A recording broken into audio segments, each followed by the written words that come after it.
Magnificat anima mea Dominum. Et exsultat. En nombre del Padre, del Hijo y del Espíritu Santo. Amén. Queridos hermanos, continuamos nuestra explicación del Catecismo de la vida espiritual por el Padre Gabriel de Santa María Magdalena, Carmelita.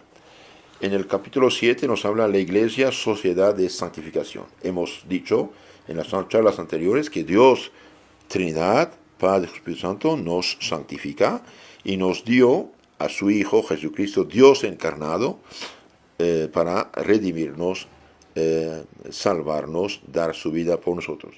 Cristo dio su vida por nosotros, por lo tanto es nuestro Salvador y por lo tanto nuestro santificador.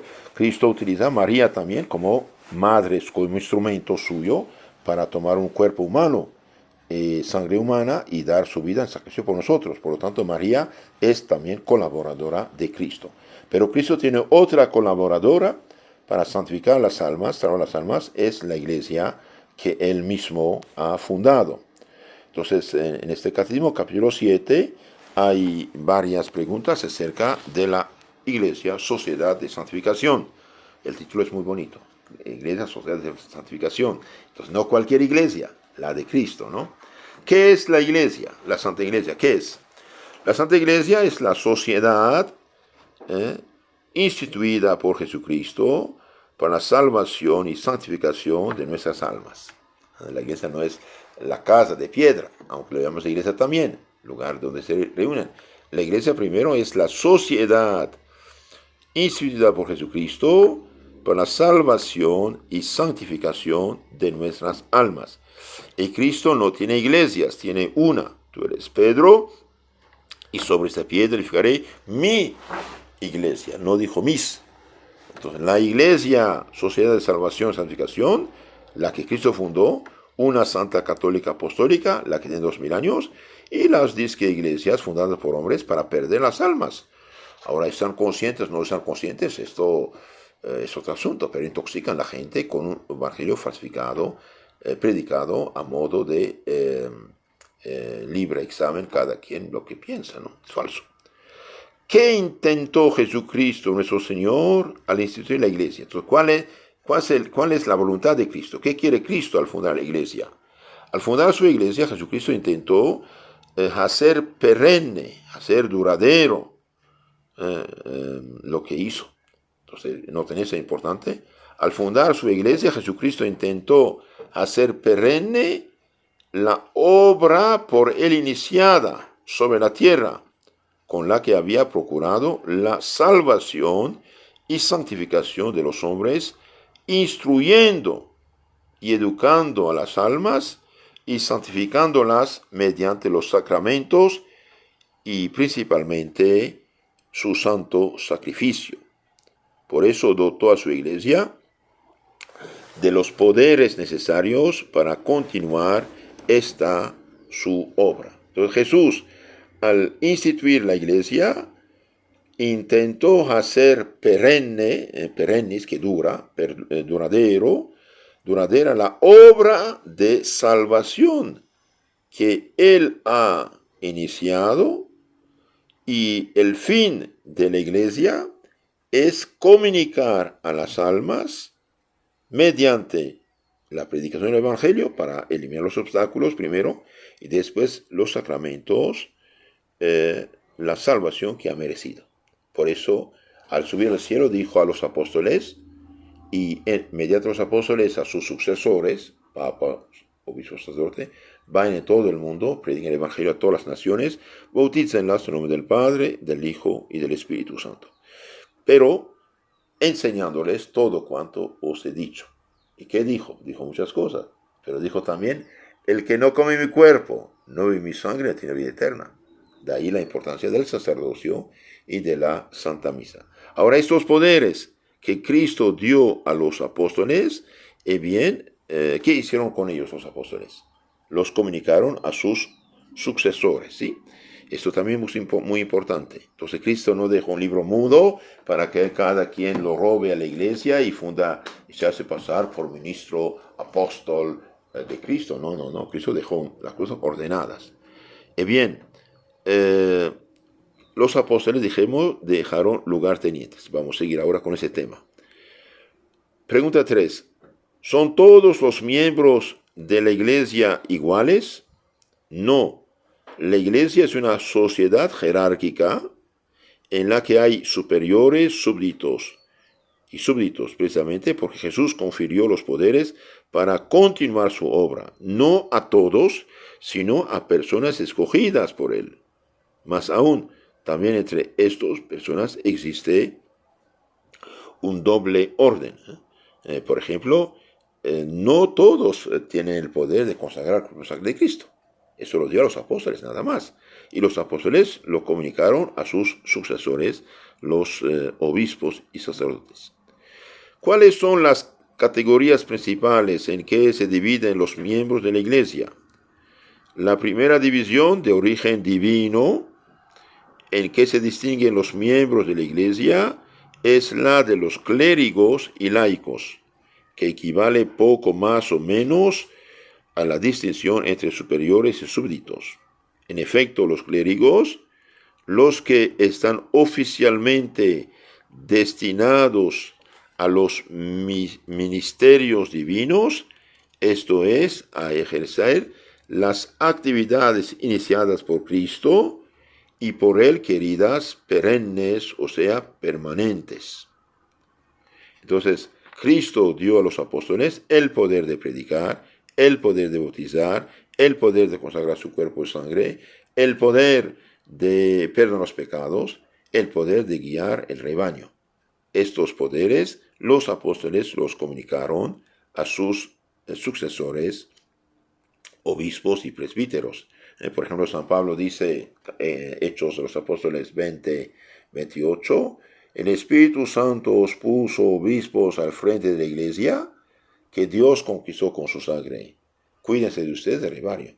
Entonces vemos que hay unos guardianes del rebaño, ¿no? Unos guardianes. El mismo San Pablo dice, 2 Timoteo 2:2, lo que oíste, oh Timoteo obispo, lo que oíste de mí, comunícalo a hombres fieles aptos de comunicarlo a otros. Timoteo, 2 Timoteo 2:2. Y también 1 Timoteo 6:20 dice, oh Timoteo, guarda el depósito. ¿Cuál depósito? De la fe. Entonces cualquiera no puede tomar el evangelio escrito y hacer lo que quiere con él. Esto es una usurpación diabólica, ¿no? Entonces los ministros, los sacerdotes en general, y los obispos, que son los sacerdotes mayores, bien, ellos deben continuar esta obra de Cristo de una manera permanente. La condición de los laicos, en cambio, es de por sí pasiva. Tienen el derecho de recibir de los clérigos los bienes espirituales y principalmente los auxilios necesarios para su salvación. Entonces, tanto los clérigos como los laicos pueden ser religiosos, es decir, personas consagradas a Dios mediante los 3 votos de obediencia, castidad y pobreza. Ahora, no todos los laicos son con votos. Por ejemplo, los religiosos, las religiosas, hacen estos votos para llevar una vida de perfección cristiana. ¿En qué grado se dividen los clérigos? Entre los clérigos hay una doble jerarquía, o sea, una doble categoría, según el doble poder conferido por Cristo a su iglesia. Según el poder de orden se distinguen los obispos, los sacerdotes y los ministros inferiores. Según el poder de jurisdicción está el pontificado supremo, o sea, el papado, y los obispos subordinados al papa. Estos grados son de institución divina, pero la autoridad eclesiástica ha añadido luego otros inferiores, como por ejemplo los vicarios generales, los párrocos, los vicarios, etcétera, etcétera, etcétera. Pero de institución divina tenemos el sacerdocio, el orden jerárquico episcopal. Y el obispo de Roma, que llamamos papa, es San Pedro continuado, ¿no? San Pedro, pastorea mis ovejas, mis corderos. ¿Qué confiere la potestad de orden al que se es ordenado? Al recibir las órdenes, el clérigo, la palabra clérigo viene de cleros. Cleros significa la herencia del Señor. Entonces, los obispos sacerdotes actuales representan la tribu de Levi. La tribu de Levi, ustedes saben, en Tierra Santa no tenía tierra. La tierra fue dividida entre las 11 tribus y la de Levi no tenía tierra. Por eso recibía la ayuda material de las demás en forma de los diezmos, ¿no? Para los sacerdotes, viudas, huérfanos. Entonces el clero, la herencia del Señor. Al recibir las órdenes, el clero, que por la primera tonsura ha sido ya destinado a los divinos ministerios, y por lo tanto al gobierno de los fieles, es dotado efectivamente de un poder de ministerio en el culto divino público para provecho de los fieles. Comprende principalmente la oblación u ofrecimiento de la Santa Misa y la administración de los sacramentos. Entonces los sacerdotes, bien, ellos solos pueden ofrecer el Santo Sacrificio de la Misa y administrar los santos sacramentos.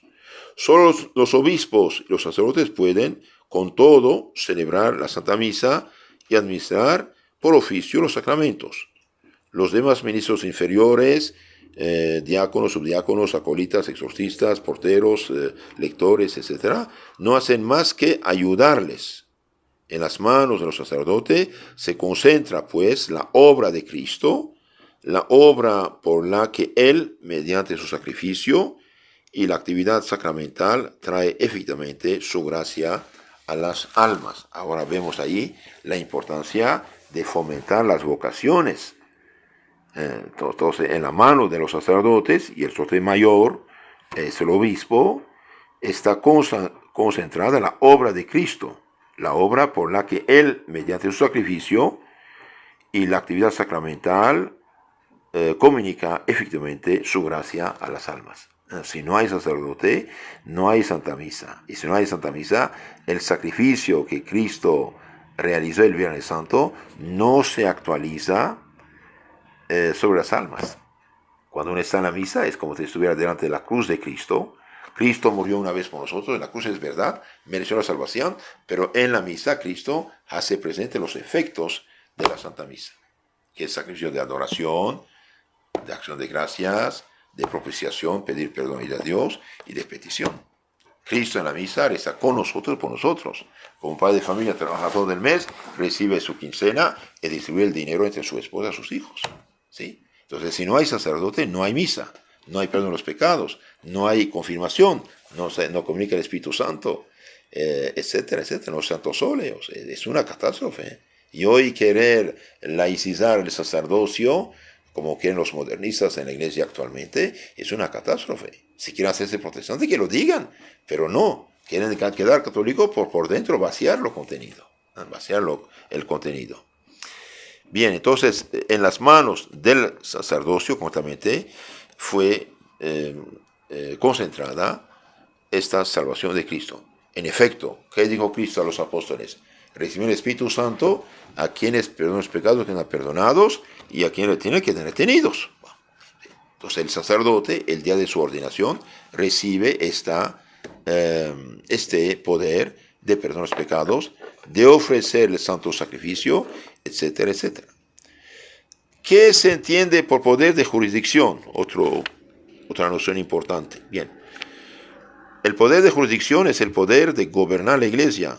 Y como esta es una sociedad de creyentes, o sea, de personas cuya actitud moral se funde en las verdades reveladas por Dios, el gobierno adecuado de las fieles comprende también la proposición oficial de las verdades a que ellos deben dar fe. Entonces, hace falta que alguien, instituido por los apóstoles y sus sucesores, diga a los fieles cristianos, esta es la fe cristiana, a esto deben creer, esto deben aceptar, esto deben rechazar. Esto es pecado, esto es lo que no es pecado, ¿sí? De ahí la importancia de proponer las verdades de la fe y no sacarlas de la Biblia, cada quien a su modo, entendiendo otra cosa, fundando otra secta. De ahí la falsedad del protestantismo. Al poder de jurisdicción pertenece, pues, tanto la facultad de instruir oficialmente a los fieles, magisterio, como la de dirigirles en la vida cristiana con leyes de orden práctico y con la aplicación misma de esas leyes. El poder de jurisdicción pertenece a su grado supremo al pontífice, al Papa, y de un modo subordinado a los obispos. Pero así el Papa como los obispos pueden comunicarlo a los sacerdotes. Otra pregunta. ¿Pueden participar los laicos en estos poderes? Tanto el poder del orden como el de jurisdicción están propiamente reservados a los clérigos, únicos que están destinados al gobierno espiritual de la Iglesia, gobierno que se ejerce a beneficio de los laicos, los cuales reciben de la autoridad de la Iglesia múltiples bienes espirituales. Pero nadie impide que la jerarquía eclesiástica se asocie hasta de un modo oficial en el ejercicio de sus apostolados, la colaboración de los laicos, sean religiosos o sean simples fieles. Tal es el caso de la Acción Católica, que está llamada a colaborar con el apostolado jerárquico y que por eso recibe también un mandato oficial de la Iglesia. Sin embargo, no es más que un mandato de colaboración, por lo que en la Acción Católica los fieles no son en modo alguno independientes de la jerarquía. Entonces, es verdad que a los sacerdotes y a los pastores mayores y a los obispos pertenece el gobernar, guiar y instruir al pueblo, pero los religiosos, las religiosas, los laicos colaboran por su título de bautismo. Ustedes escucharon a veces que todos somos sacerdotes, ¿no? Hay doble sacerdocio. El sacerdocio, el bautismo nos hace participante del sacerdocio de Cristo, es decir, nos hace aptos de dar culto a Dios y de recibir los santos sacramentos. Esto sí, todos en ese sentido son sacerdotes aptos de dar culto a Dios. Hay el sacerdote pasivo que recibe, todo bautizado recibe los demás sacramentos cuando es digno, y el sacerdocio ministerial o activo que comunica. Entonces, es diferente, no es igual. Yo no puedo confesar a un pagano, a un no bautizado. ¿Por qué? Porque no tiene sacerdote pasivo que es apto de recibir los demás sacramentos. El protestantismo no tiene sacerdocio. Los pastores no son sacerdotes, son simples laicos que dirigen una comunidad como catequistas del error de Lutero. ¿De qué modo contribuye la Iglesia a nuestra santificación? Otra pregunta muy hermosa. ¿De qué modo la Iglesia contribuye a nuestra santificación?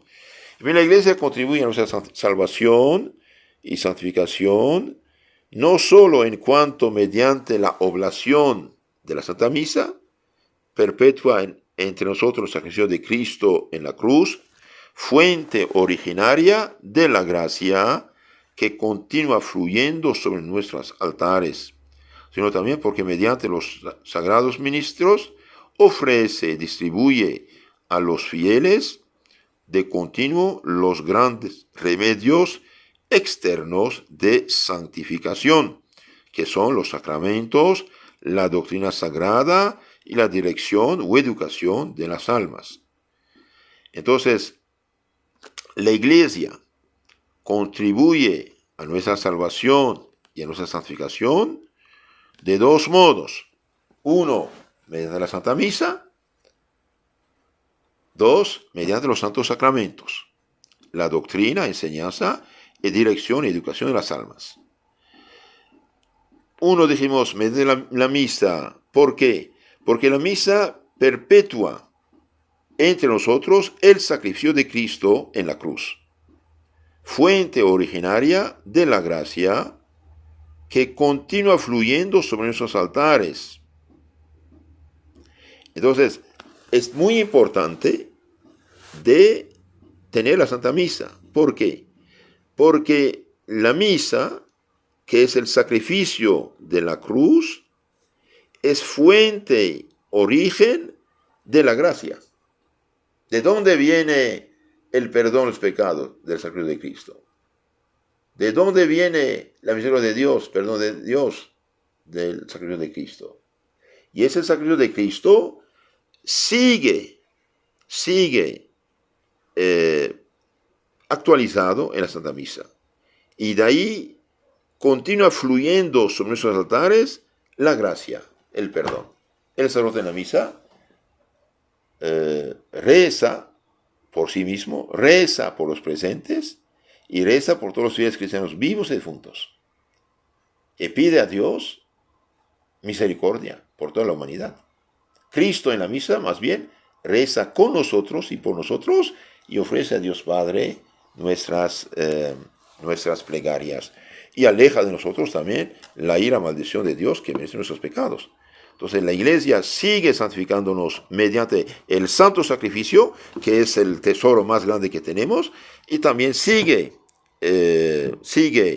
distribuyendo a los fieles los remedios de santificación, que son los sacramentos, la doctrina sagrada, catecismo, predicación, y también la dirección o educación de las almas.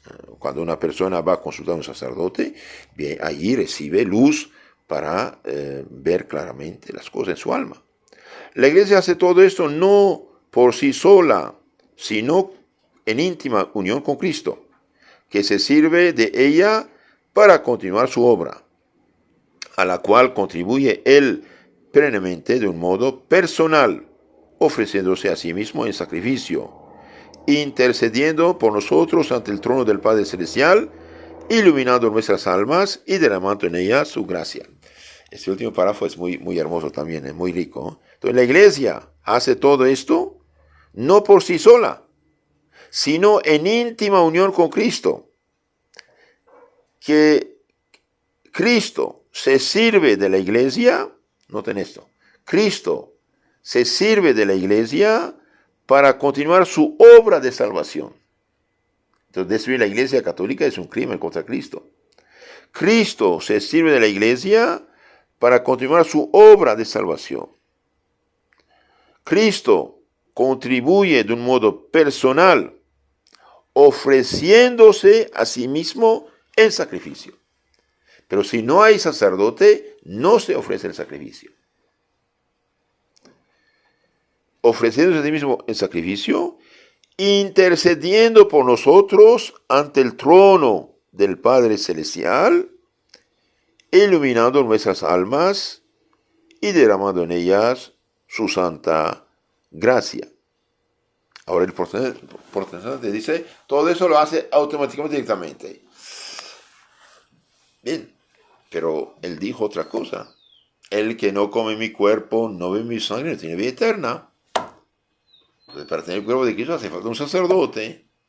Y el pastor no es sacerdote.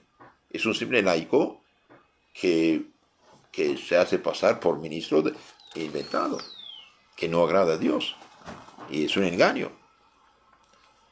Otra pregunta. ¿Cómo se denomina a la iglesia para expresar su íntima unión con Cristo? Bien, el título que mejor expresa la íntima unión y unidad que existe entre la iglesia y Cristo es el de cuerpo místico de Cristo, en el que Cristo es cabeza. Entonces, nosotros y Cristo formamos lo que llamamos el cuerpo místico de Cristo. Nosotros somos el cuerpo, Cristo es la cabeza. De la cabeza viene la vida, ¿no? Corte la cabeza y él no está muerto. Entonces, esta unión de Cristo y de la iglesia se llama cuerpo místico de Cristo. Cuando Cristo derrumbó a Saúl de Tarso de su caballo de orgullo, Saúl dice, porque me persigues. No dice, porque me persigues mis hermanos, mis amigos, mis discípulos. Porque me persigues. Porque él también dice, el que da un vaso de agua fresca a un niño, a mí me lo da. Entonces nosotros en Cristo formamos como una sola persona delante de los hijos de Dios Padre. Entonces, cuerpo místico de Cristo significa todos los fieles unidos a Cristo. La iglesia unida a Cristo forma el Cristo total, en palabra de Santo Agustín. ¿Por qué razón se llama la iglesia cuerpo? La palabra cuerpo es aplicada a la iglesia en sentido metafórico, como imagen.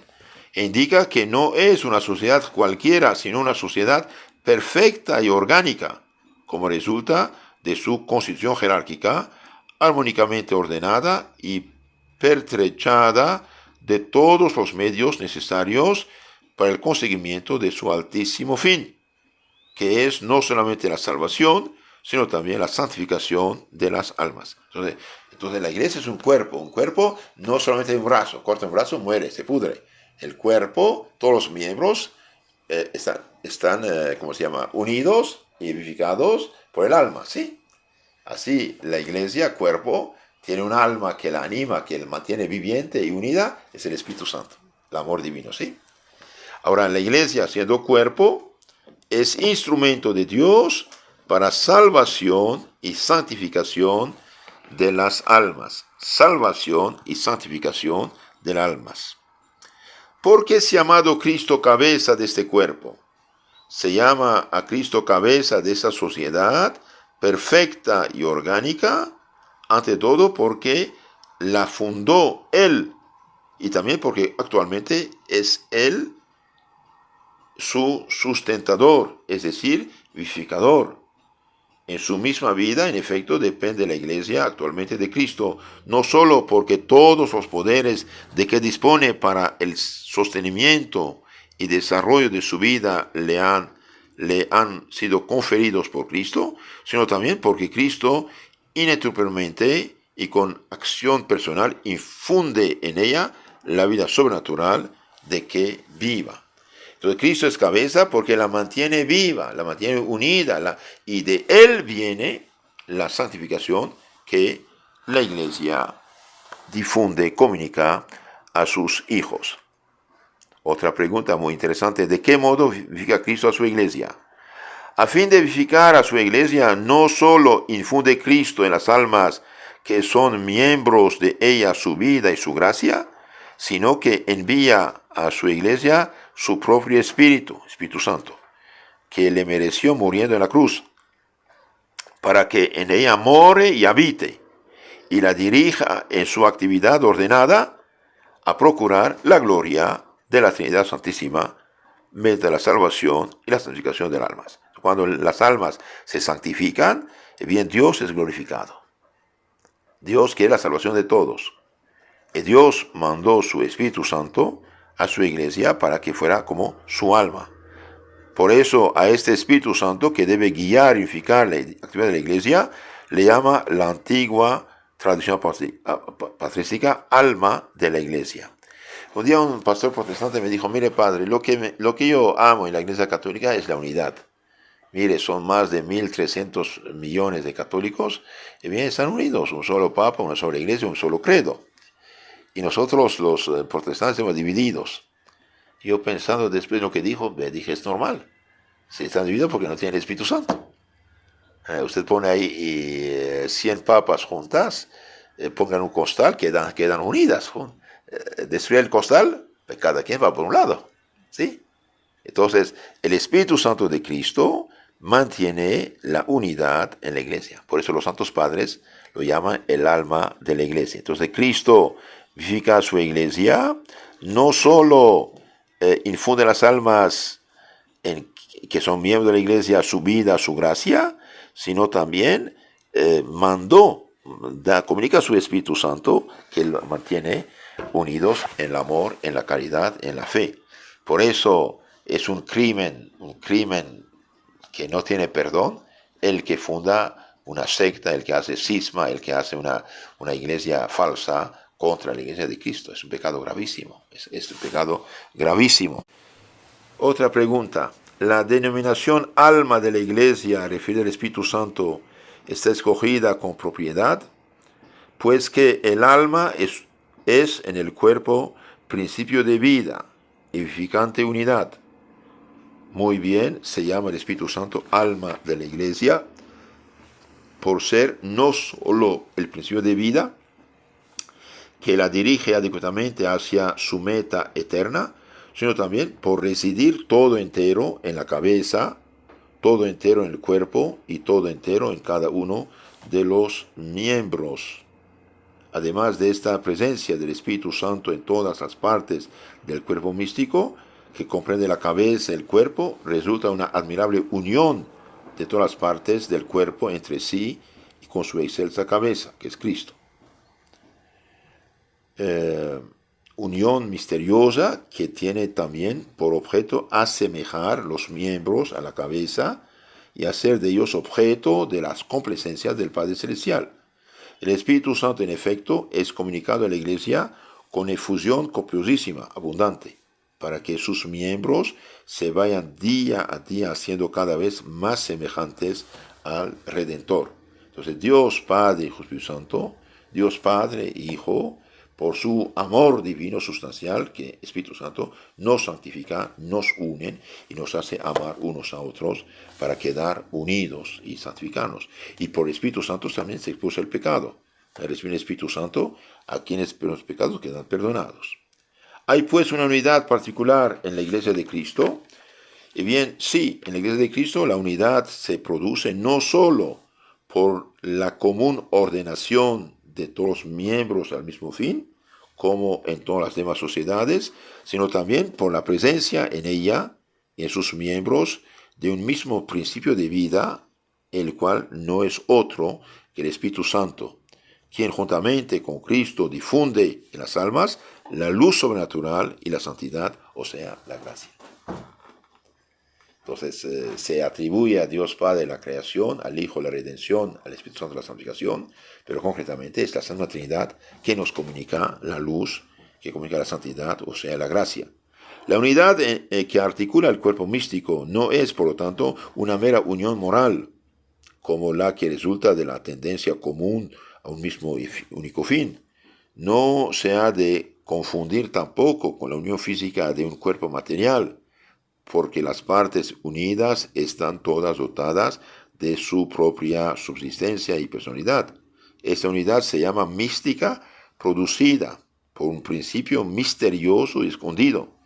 El cuerpo de Cristo, unificado de esta manera, se llama, pues, con mucha razón, cuerpo místico de Cristo. Con otras palabras, delante de los ojos de Dios Padre, nosotros y Cristo somos un mismo ser. Cuando un niño se bautiza, Dios lo mira como si fuera Cristo mismo. ¿Qué es lo que mantiene los que sean unidos? Es el Espíritu Santo de Dios, su amor. Entonces, ¿es la Iglesia verdaderamente sociedad de santificación? Última pregunta. Sí, la Iglesia fundada por Cristo es una sociedad que procura con todos sus medios nuestra santificación.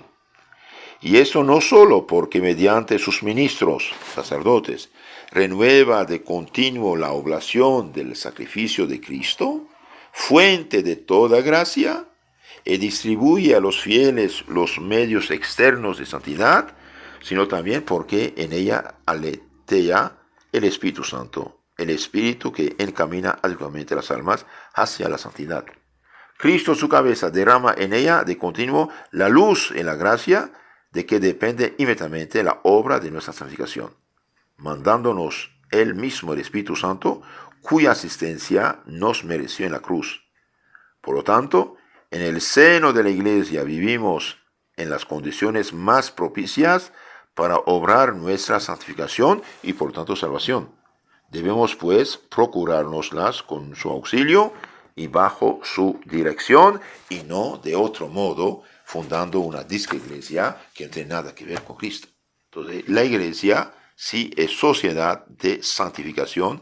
Cristo en la iglesia y mediante la iglesia nos comunica su gracia, su salvación, su perdón, su Espíritu Santo, su cuerpo y sangre, sin el cual no hay salvación. Entonces regresamos a la primera pregunta. La iglesia es la sociedad instituida por Jesucristo para salvación y santificación de nuestras almas. ¿Quién nos hace hijos de Dios? El bautismo. ¿Y quién bautiza? El sacerdote. ¿Quién perdona nuestros pecados si hemos fallado? El sacerdote. Recibir el Espíritu Santo a quienes perdonan los pecados, que quedan perdonados, y a quienes tienen que ser detenidos. ¿De qué depende nuestra salvación? El comer y beber cuerpo, sangre de Cristo. El que no come mi cuerpo, no bebe mi sangre, no tiene vida eterna. San Juan, capítulo 6, 56, 57, por ahí. Bien, ¿quién puede consagrar el cuerpo de Cristo? El sacerdote. Si no hay sacerdote, no hay cuerpo de Cristo. Entonces, los que fundan unas disques iglesias y que pretenden recibir así, por su invención, el Espíritu Santo, el primer espíritu del diablo. Lamento su situación, es muy grave, muy peligrosa. Ellos no saben. A nosotros nos atacan para precisamente jalar, para sacar las almas de la iglesia y alejarlos de la iglesia de Cristo, que es el medio que Cristo tiene para santificación. Hemos dicho también que la iglesia es cuerpo místico de Cristo, es decir, nosotros y Cristo, delante de los ojos de Dios Padre, formamos un solo ser. Cristo es la cabeza, nosotros somos los miembros. Otra comparación es de mi cosecha, espero que valga algo, un árbol. Un árbol. El tronco sería Cristo, la savia es su gracia, que distribuye el Espíritu Santo, y las ramas somos nosotros. Ahora, un árbol, si hay muchas ramas muertas, no hay fruto.